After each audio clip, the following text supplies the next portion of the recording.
Всем привет, дорогие друзья, с вами Симка. Сегодня моя хозяйка купила что-то странное. Давайте посмотрим, что это. Она сказала, что это какая-то слизь. Давайте посмотрим на нее. Вот. Давайте проверим. И сядем на стол. Так. Она сказала, что в этой банке. Сейчас посмотрим. Фу, что это за мерзость такая? Фу. Это табличка. Фу. Фу.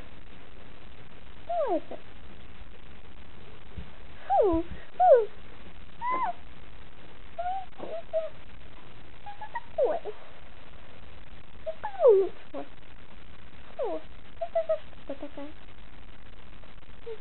Мерзость какая-то. Да, вот это слизь. Похоже на сопли. Нам. Ну, ладненько. Ладненько. Всем спасибо за просмотр. Всем пока. Ставьте лайки, если вам понравилось это видео. Кстати, если наберется 5 лайков, то я сниму новое видео. Всем пока.